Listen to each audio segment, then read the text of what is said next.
So guys, katapos lang namin mag-shoot nung Honda Wave. Galing kami sa taas ni Gian. Ayan, sa behind ng camera si Gian. Nagdaming parts, no? Sobrang nakakalula. Hindi ko ina-expect kasi na yung ganun kalit na motor, ganun karami yung parts na kailangan. May problema pa kami. Yung listahan. Itong listahan na to, pinakita namin to or pina-check namin yung motor nung hindi pa binabaklas.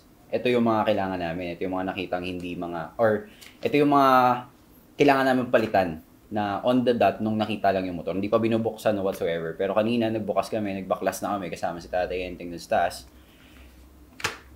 Ang dami namin kulang. Mapubuo kaya yung motor.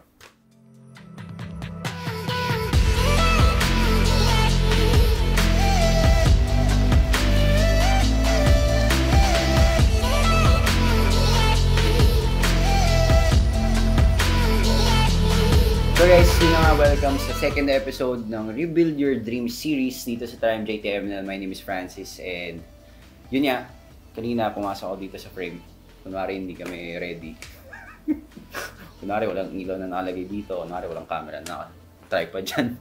Pero yun nga, tapos lang namin mag-shoot nung baklas na part nung Honda Wave ni Gene 1ZX. So, ang dami naming nalaman dun sa pagbaklas na yun. Hindi lang siya basta baklas. Kasi ito nga, sinabi ko nga, itong listahan na to is, ito yung listahan na nakuha namin, back and forth yan ng papel na to, nung hindi pa nababaklas yung motor. So, ang mga nakita pa lang dito is, kunwari, yung bucho, yung plastic, yung mga handlebar, yung mga tornilyo na nawawala sa labas nung makina. So, kanina binaklas namin, actually mabilis lang yung baklas eh. Wala pang 2 oras natapos na yung baklas kasi maliit nga lang naman din yung motor eh. Hindi ganun ka-komplikado yung pagbaklas. Lalo na yung mga nagbaklas ng motor is talagang biyasaan. Ang bilis lang nung baklas na nangyari din kasi. Malaman-laman namin nung umabot na kami sa part. Na-amaze pa ako dun sa part na yun na sobrang daming pyesa sa loob ng ganung kaliit na motor. Na sa loob nun may mga maliliit pang kadena or whatnot. Tapos, napansin namin si Tatay may sinasabi na, sirain na to.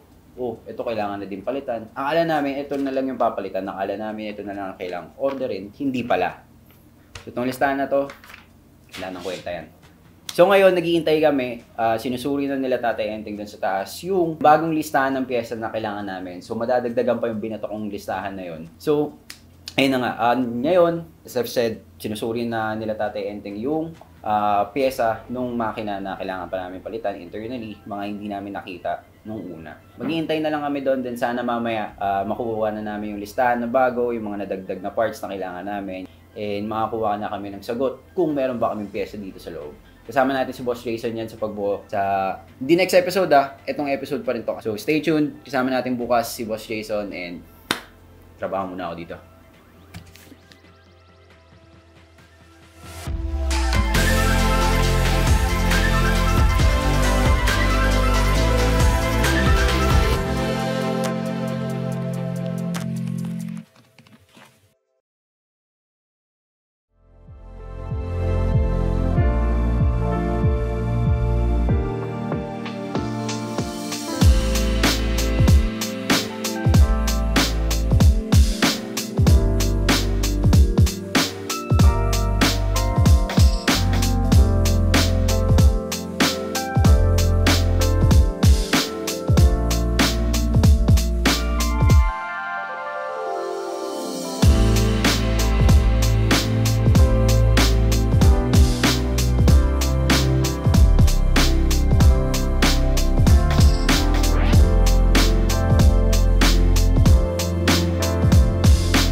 So, ayan na.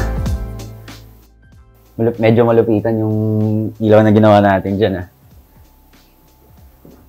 So guys, it's day 2, pero take 4 ng shoot namin. Tapos lang namin ng B-roll namin dun sa baba. Kasama si William. You can see, nabubuo na namin yung makina. Nabubuo na namin unti-unti yung motor, yung Honda Wave na pinadala dito sa Triumph GT ni Gene 1. Unti na lang yung natitira na kailangan namin gawin dun sa Honda Wave. Amazingly, nagawa namin siya and na-order namin yung mga parts. Pero may kulang-kulang pa ng onte. Siguro yung inintay na lang natin yung exhaust, yung ibang mga electricals na kasama, yung mga signal light, yung tail light, yung headlight, yung mga gano'n. So, super minor Parts na lang yung mga hinihintay namin. Pagkatapos nun, Hello? ay, boss. Hello? Okay. Yan, wait lang. Sabi ko. Sis, Yan. hindi pa daw ready yung pairings. Hindi daw makakompleto. Lo, Sabi dun sa taas eh. paano yun? Oo, hindi ko alam. Antay na lang siguro natin. Stock. Yun ang sabi.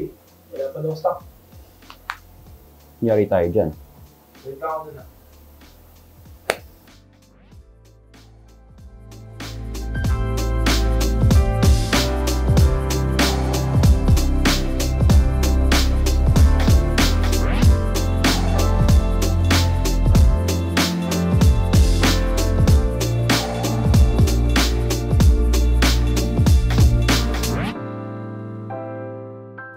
Diyan, buti na lang nagawa natin ng paraan yung no?